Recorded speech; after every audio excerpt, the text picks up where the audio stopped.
A coordenação nos pediu para tratar do tema transformação pelo amor.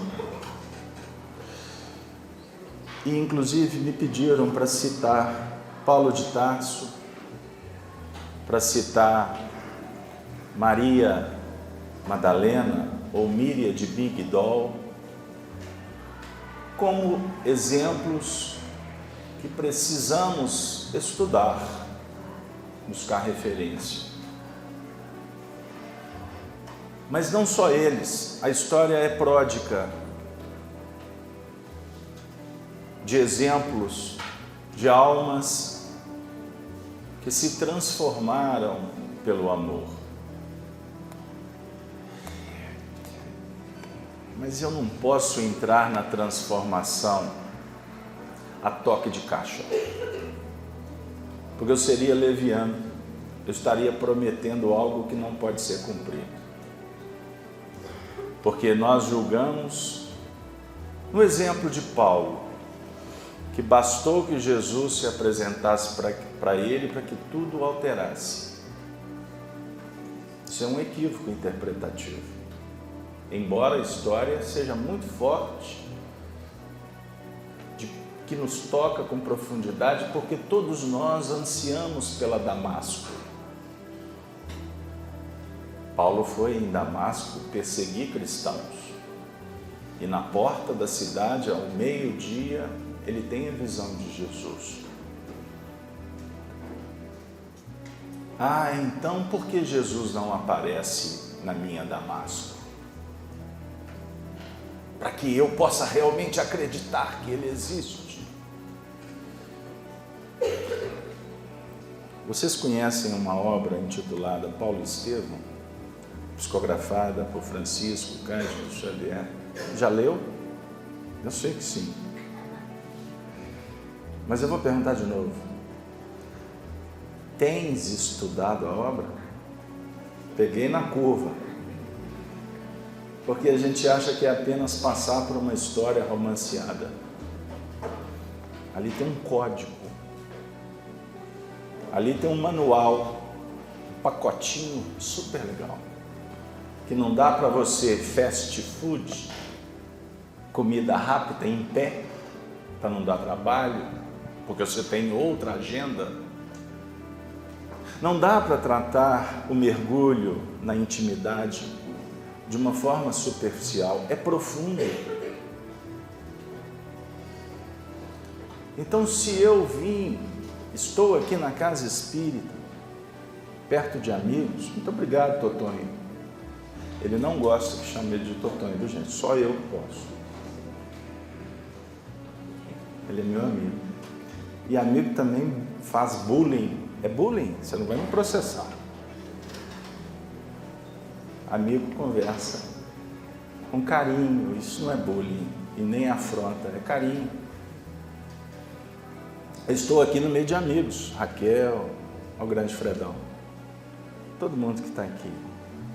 Isso é prazeroso. Eu não estou aqui com interesse nenhum a não ser de sentir a beleza que é a vida. Isso é arte. A beleza da vida precisa de ser cultuada. Esse instante é sagrado. O que é sagrado? Sagrado, afirma um filósofo do século XIX, do século XX, é uma função que dá sentido.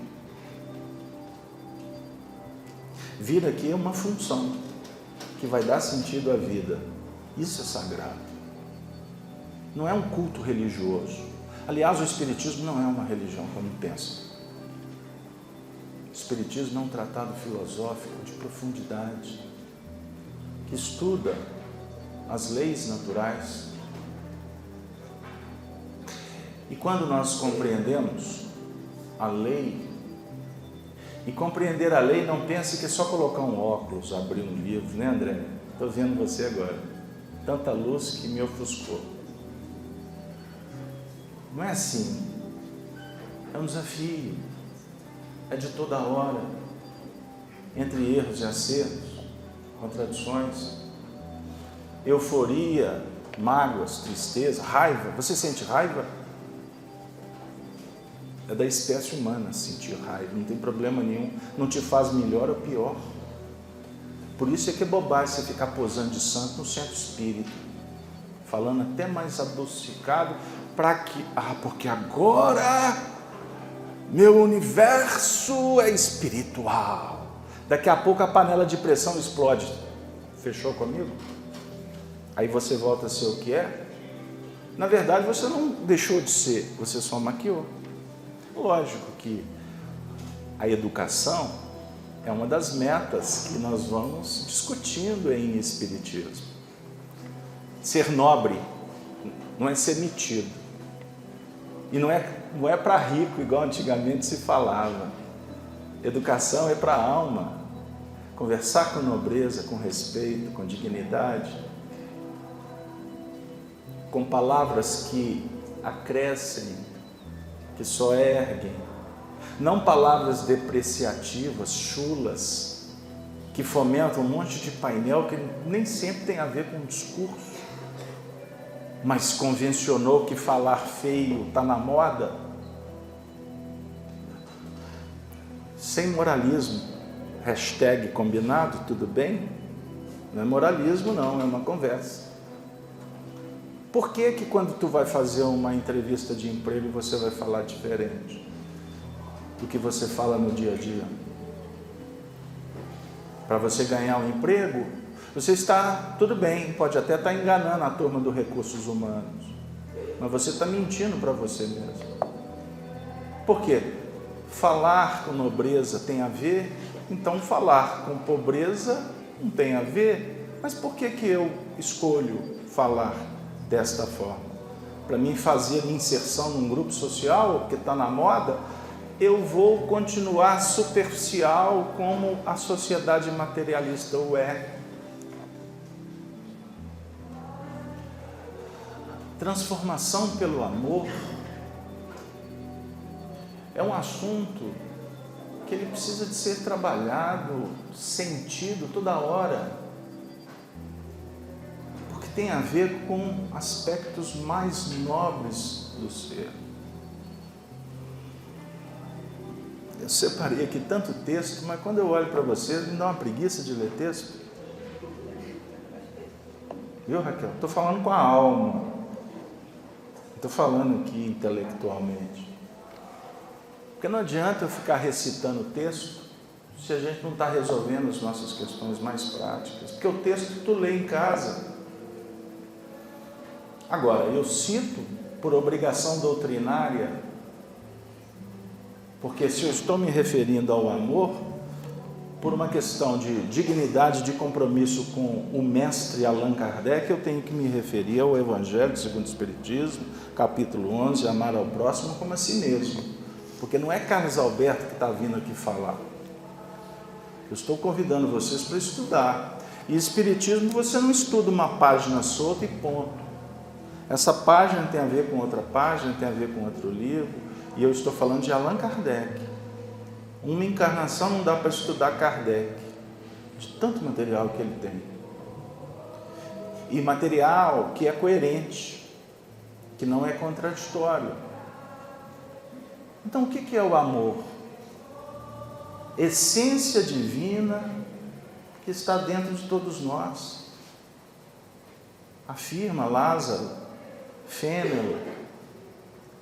Amor resume a doutrina de Jesus toda inteira. Então, conceitualmente está aqui. O amor resume. Mas se você, por exemplo, não acredita em Jesus, que é um direito seu,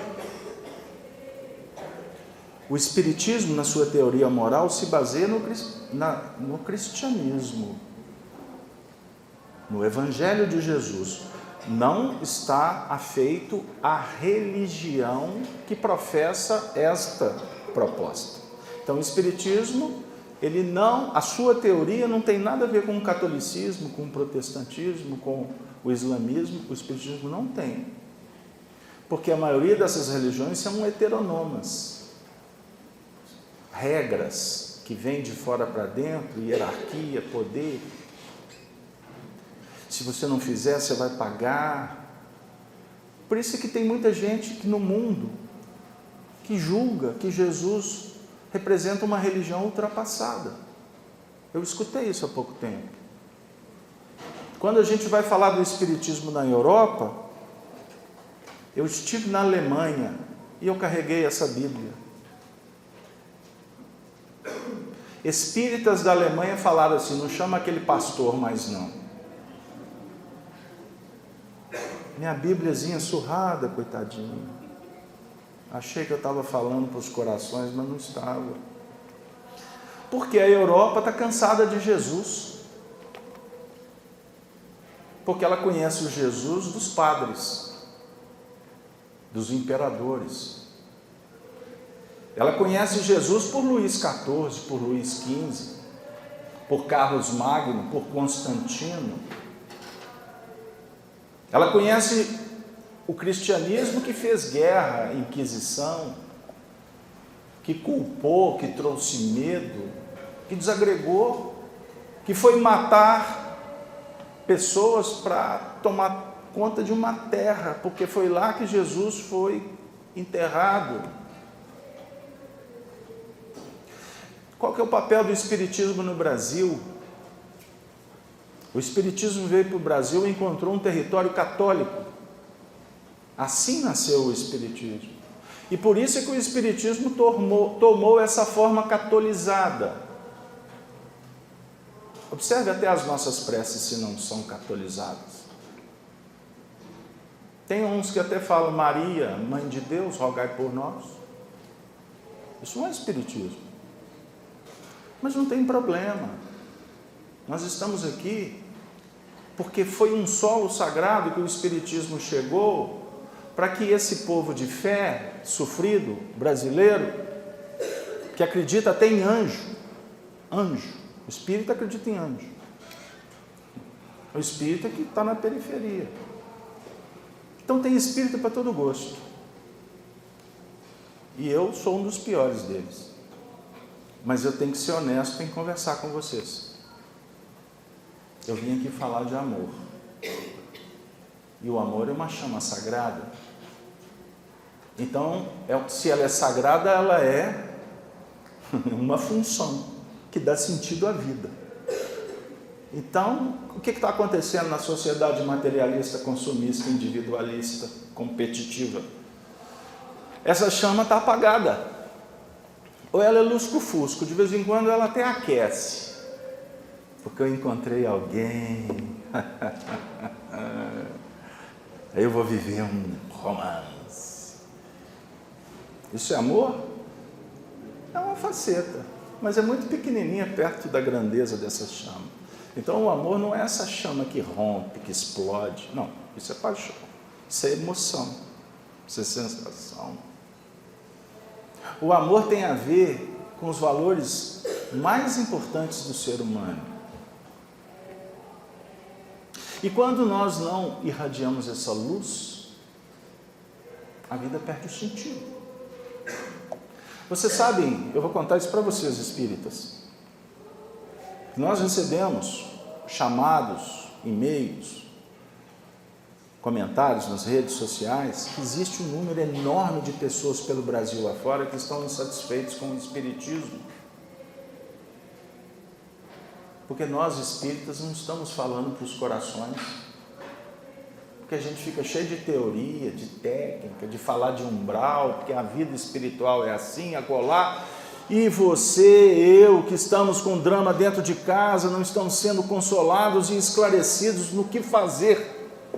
Então o espiritismo dos espíritas não atende como o cristianismo dos cristãos deixou de atender, porque as palavras, os conceitos, os princípios foram esvaziados pelo interesse, pelo imediatismo. O que aconteceu com Paulo de Tarso? Não dá para falar em 2 minutos. Avisa a turma, Madalena, a turma lá de baixo. Promoção, Paulo Estevão, 62% de desconto. Avisa, corre lá. Fazer um jabá. E se não tiver, hein? Só para brincar. O que aconteceu com Paulo? Paulo estava sentindo o que muitos da sociedade sentem hoje. Ele era doutor da lei, conhecia, sabia dos 10 mandamentos, da Torá, foi preparado uma vida inteira para ser sacerdote, mas estava vazio por dentro. E como é que Paulo foi tocado? Quando um dia ele viu um Zé Ninguém da vida, que mora num bairro que eu não sei nem onde fica, no mapa está no rascunho, e ele foi assistir esse homem falar do amor, e ele simplesmente ficou perplexo, petrificado. Como que um sujeito daquele conseguiu tocá-lo? Porque ele falou com pureza, e ele falou do Cristo. Paulo precisava, como a sociedade precisa. Só que o fenômeno do amor, ele não invade a sua intimidade, ele não vai lá dentro para dizer o que tu tem que fazer. Lembra que eu falei das religiões da Idade Média? Não é assim que funciona. Ninguém veio a um centro espírita obrigado, veio a vir com mamãe. Eu vim com ela, né? Não vou deixar ela ir sozinha. Ok. Caroneiro, cuidado, eu costumo brincar que costuma o caroneiro ficar e o outro vai embora. Quer dizer, caroneiro entre aspas. Você foi trazido. Enfim, resumindo, você está aqui por quê? Você foi obrigado? Tinha um amigo meu, desencarnou, vamos orar por ele, Anísio, grande amigo meu. 1987 eu subi essa rampa aqui, foi o Anísio que me abraçou.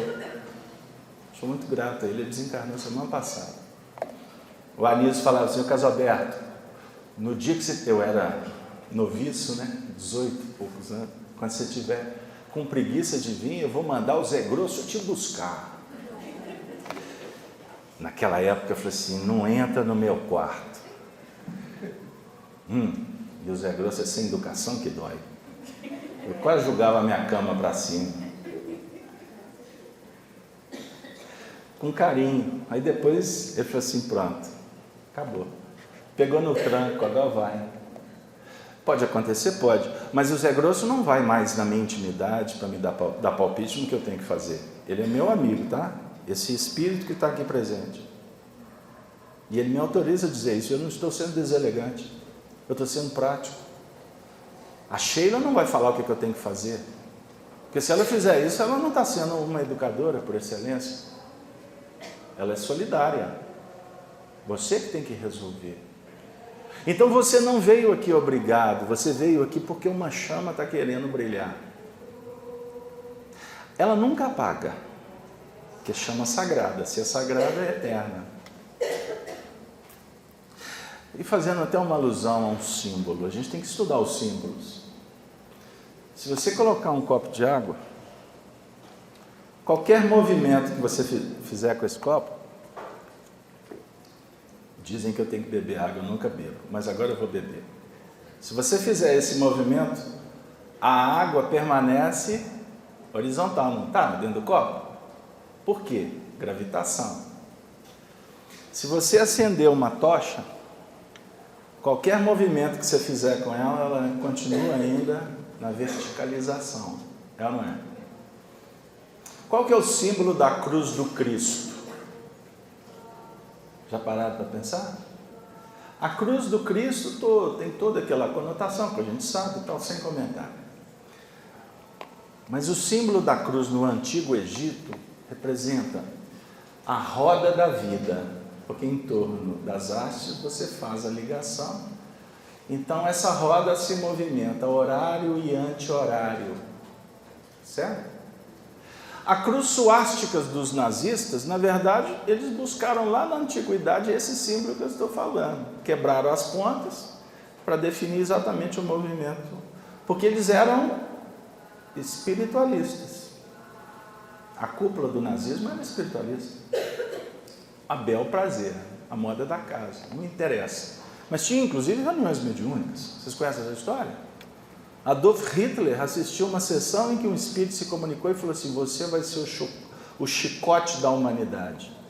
Então tem mediunidade para todo gosto, inclusive para atender os crimes. Então tem médium em todo lugar.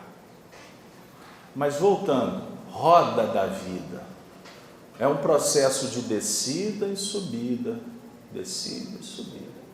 Jesus, no capítulo 8 de João, ele fala para os fariseus: vocês não sabem com quem vocês estão conversando. Eu sou aquele que havia de vir, aquele que desceu do céu e que depois vai voltar para o céu.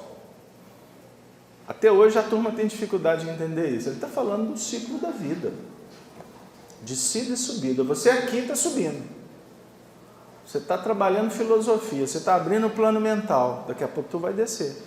Como que tu desce? Acabou a reunião, agora vamos para o batido da lata. Você vai ter que pôr em prática, é assim. Você tem que abrir mão, você tem que renunciar. Você tem porquê? Alguém te disse? Está escrito? Não. Porque você, eu, a humanidade como indivíduos, vamos descobrindo que essa subida e essa descida é que dá a motivação. É o sentido da vida, é o trabalho. É o que vai definir progresso.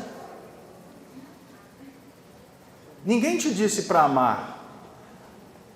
Todos nós temos o amor como uma chama sagrada que jamais se apaga, mas ela precisa de combustível. Então o combustível é o da fé, é o da esperança, é do esforço.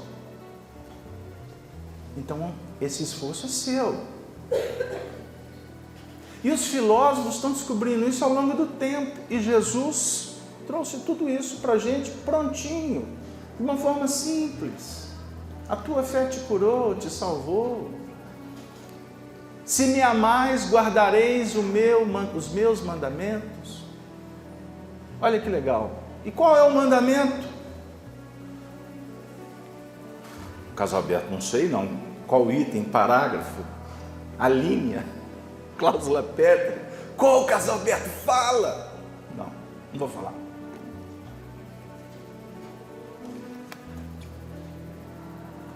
Você dialoga com esse mandamento o tempo todo da sua vida. Você não precisa de código nenhum. Esse mandamento está dentro de você. Quando você não cumpre esse mandamento, tudo é errado. Quando você ama, quando você faz o bem, porque o bem, ele é um dos princípios fundamentais das nossas virtudes, das nossas conquistas. O bem está dentro de você. O animal se movimenta pelo instinto.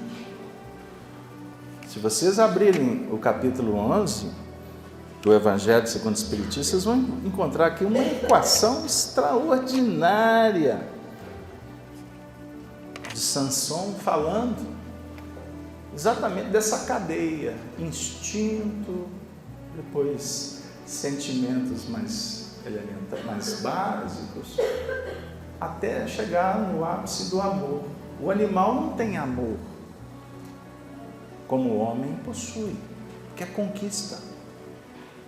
Não vem de fora para dentro. O animal tem instinto de preservação, de conservação. Quando a gente sai desse roteiro espetacular do reino animal, nós entramos na fase hominal. Nós vamos trabalhar como seres humanos. Isso é conquista. Não foi Deus que te tirou de um lugar e pôs em outro. Isso é conto da carochinha da Idade Média.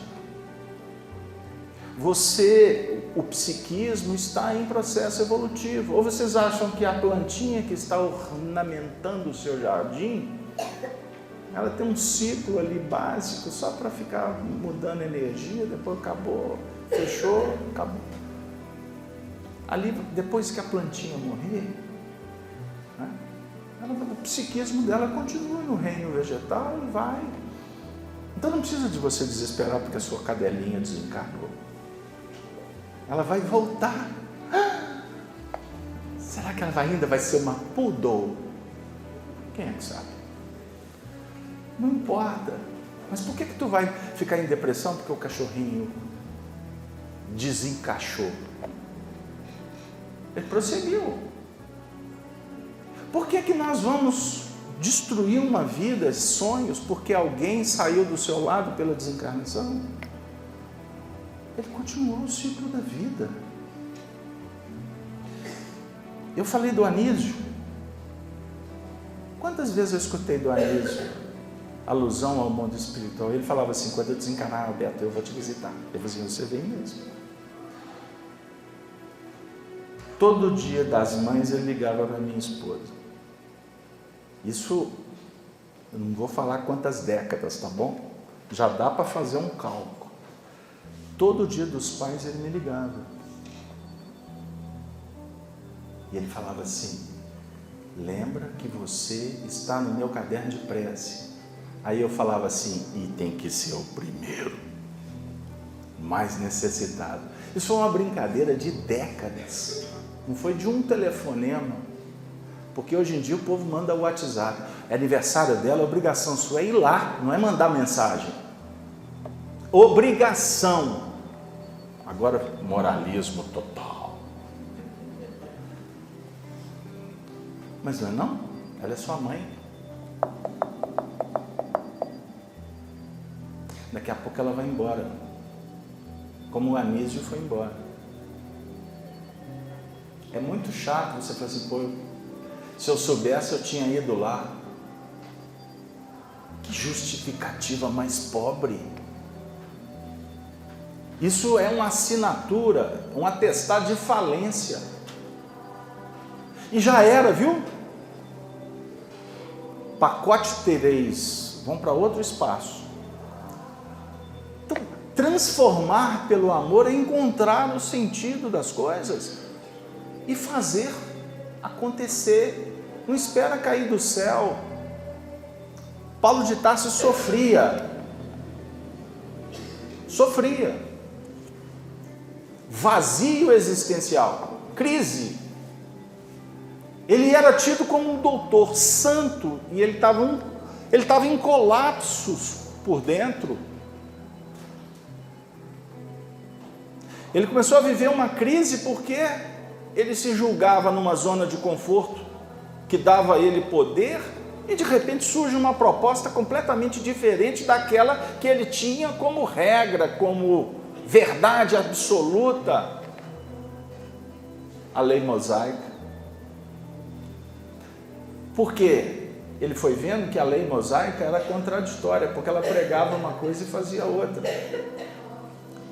Aí ele vai encontrar uns Zé Ninguéms da vida, um tal de Pedro, Tiago, Estevão, depois virou moda, né?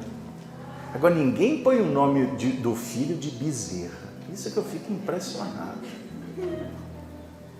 Eu falei certa feita, doutor Bezerra, o nome do senhor é muito feio, porque o povo não põe o nome dele. O senhor é santo para resolver os problemas, mas ninguém, o filhinho nasce e vai chamar Bezerra de Menezes. Mas Emmanuel, Kardec, Lívia é o que mais tem por aí. E quando a pessoa fala Lívia, eu falo assim: deve ser um poço de problema. Flávia, Sheila, porque já põe o nome para ver se já ajusta num caixotinho assim, com papel laminado, fitinha, para ser o filho perfeito. Estou brincando, viu, gente? Mas é verdade. O que aconteceu com Maria Madalena? Tem uma série Netflix, Madalena, que é uma versão das traduções do Corão, da figura de Maria Madalena, com uma outra projeção. Ela era casada, não era prostituta, etc, etc. Vale conhecer, que é uma versão. Mas sob o ponto de vista das tradições cristãs, Maria Madalena era prostituta, possuidora de pecados, 7 demônios, já degrada de toda maneira. E ela vivia um vazio existencial. Porque, diga-se de passagem, como Chico Xavier falava das prostitutas, no eufemismo, das nossas irmãs que vendem as forças do amor. Isso era o Chico. Você imaginou que vida sofrida? Quem sofre preconceito, quem não tem outra opção, não julga não, não vale. Eu tenho muitas amigas que são. E eu amo elas, talvez amo com mais profundidade do que amo até minha filha. Porque elas precisam de amor. Então você endereça o seu sentimento para quem está carente. Mas então ela vivia uma crise. É tão bonito a gente ver a página de Humberto de Campos falando de Madalena no livro Boa Nova. Romanceada, a gente vai lá para as alturas. Aí a gente fica amigo das prostitutas. Né? No dia a dia não, preconceito. Mas no livro, já sabendo o final feliz, porque ela vai ser convertida. Ela ficou livre do pecado como eu quero dos obsessores, por isso que eu vou no Centro Oriente. Fechei com um milagre, com um espetáculo, com um sobrenatural. Mas olha uma história. Era uma mulher como qualquer outra. E ela foi respeitada, ela foi acolhida, ela foi consolada, ela foi esclarecida, ela foi orientada. E o que é mais extraordinário, que as terapias do mundo não conseguem acompanhar, como um amigo devotado que diz assim: jamais vos deixarei órfão. Eu acredito em você. Então Paulo, no campo do intelectualismo, da arrogância, da presunção, e Maria Madalena, continuando, e na razão que ficou enferma, como Maria Madalena, que representa aqui o sentimento, que foi se conspurcando, porque a prostituição não é apenas vender as questões do sexo, da libido, do prazer, do erotismo, não. Prostituição aqui é prostituir os valores, os princípios. Você, para chegar no objetivo, você corrompe no meio. O meio é o caminho para se chegar no fim e não o contrário. Prostituição tem a ver em se vender e conspurcar projetos. Então você pode vender, você pode adulterar para se dar bem em muitas coisas. E por que a gente faz isso? Em nome do prazer. E qual que é o resultado? O que nós vamos colher? Dor, decepção, desilusão, solidão. Vamos nos tornar solitários. Vou tirar a palavra solidão, porque a solidão é benéfica. Eu vou colocar o plano do solitário. Porque cristão que não compreende o valor da solidão, ele jamais chega no objetivo. Solidão, a tomada de consciência, a responsabilização, abraçar a causa, não dá para fazer em grupo. Porque cada um tem seu time. Cada um vê a vida de uma forma diferente. Então o amor respeita, envolve, abençoa e passa. É o que os Espíritos fazem conosco. E eles sempre expectantes, aguardando que nós possamos nos integralizar e fazer luz. Então nós, quando colocamos um obliterador, um dificultador para que a chama se expanda, o resultado não é muito interessante para as nossas almas. O que aconteceu com eles? O que está acontecendo conosco? Eu estou falando sob o ponto de vista histórico, porque a gente passa pela história só para trazer o exemplo, mas a gente tem que trabalhar com as questões íntimas, porque a sua história é diferente da de Madalena, é diferente de Paulo. A sua história é sua história, não existe outra igual. E essa sua história tem valores que já conquistados, a serem conquistados, imperfeições que estão dentro da gente. Então nós temos momentos de conflito, temos momentos de euforia, temos momentos de felicidade. Faz parte do pacote. Então nós precisamos de dialogar com sabedoria, olhar no espelho da nossa consciência e começar a aprender, inclusive, a se amar. Se você não se amar, tudo começa a ficar complicado. Ama o próximo como a si mesmo. Ele está dando um toque para a gente não ser narcisista e nem egoísta. Porque a nossa tendência é de puxar para o lado de cá. Então Jesus está dizendo o seguinte: movimenta a chama do amor em favor do semelhante. Porque existe uma natureza que tem uma expectativa com relação a você. Você está integrado num contexto. A questão é que a gente quer ficar integrado na sociedade. São duas coisas diferentes. Quer que eu explique rápido? Integrado na sociedade, a gente faz tudo para estar no grupo. Para ser chamado, para ser aplaudido, para ser remunerado. Aí veste a roupa, nem sempre é a que você gosta, mas todo mundo, né? Isso é procurar mergulhar na sociedade, muitas vezes agredindo a si mesmo. Sabendo que está na vibe da ilusão, mas não tem problema, depois passa. É diferente quando nós nos responsabilizamos no que remonta ao contexto universal. Você é um cidadão que está estagiando num planeta, numa cidade, num bairro, numa família. Nós temos responsabilidades, e essas responsabilidades, quando nós as realizamos, quando nós cumprimos o que nos propusemos a fazer, o maior beneficiado somos nós mesmos. Isso é uma questão de inteligência. É pegar as informações, fazer as conexões, pôr em prática e ir embora. Vai adiante. Vida que segue. Para de lamentar. Passou. Tem gente que fica flutuando só no passado, não consegue olhar para frente. Você está guiando um carro, o tamanho do para-brisa é diferente do tamanho de um retrovisor. Fui claro?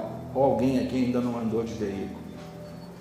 Então tá, se é na biga, olha para frente, mas de vez em quando você torce o pescoço e vê se tem uma outra biga te ultrapassando. Agora você não pode ficar só olhando para trás ali, porque senão você vai bater a biga lá na frente. Fechou? Casa aberta, brinca, né?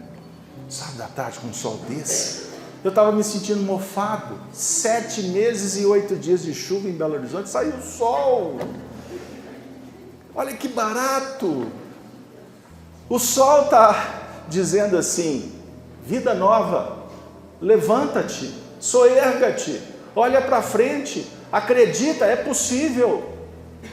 A equação, ela precisa de ser elaborada. O problema para ser resolvido, o impedimento para ser resolvido no sentido de sobrepujá-lo, mas sem brigar com a vida.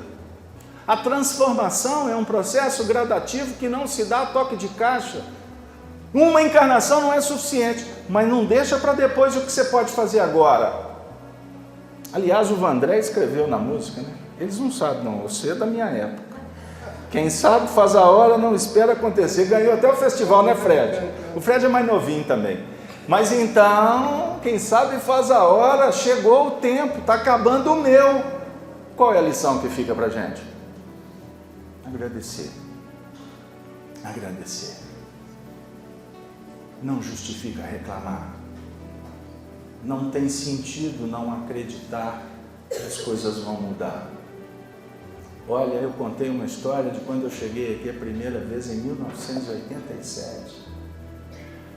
Nunca imaginei que eu poderia estar aqui no ano de 2020, batendo papo com um microfone, com um livro, com o canal Gênesis. Vocês estão convidados a se inscreverem no YouTube, 0800, né, André? Pode ir lá, tem estudo para todo gosto. Nunca imaginei de poder estar escrevendo livro, falando de Chico Xavier, dialogando com o Totonho na frente de todo mundo, porque na minha época as reuniões eram todas assim, não podia. Continua assim, com regras, com diretrizes, mas eu não tenho dúvida de que uma reunião como essa, ela conversa muito mais conosco, quando eu me sinto abraçado, acolhido com Jesus. Eu só tenho que agradecer. E Maria Dolores agradece aos amigos assim: agradeço, meu Deus, em minha prece enternecida, as almas boas que me deste a vida, no campo da afeição. Agradeço os amigos que me emprestas, que me toleram falhas e defeitos, e equilibram-me os passos imperfeitos, dando-me paz e luz ao coração. Agradeço-te, ó Pai, a sensação confortadora e amena, com que a palavra deles me serena em meus dias de dor, e o silêncio que fazem para as lutas, de que preciso para burilar-me, enxugando-me o pranto sem alarme, pela bênção do amor. Agradeço o socorro que me trazem, mostrando desapego nobre e raro, para que eu seja apoio ao desamparo, esperança de alguém. E a caridade com que me estimulam a ser trabalho, bênção e alegria, aprendendo a viver dia por dia nos domínios do bem. Por toda a santa generosidade, da estima doce e pura, de quantos me recebem sem censura, ternos amigos meus, eis-me ao sol da oração, para dizer-te, ó Pai do infinito universo, na singela pobreza do meu verso, obrigado, meu Deus, obrigado, ternos amigos meus. Ave Cristo, um bom final de semana, que Jesus esteja sempre no domínio, na terra sagrada e encantada do teu coração.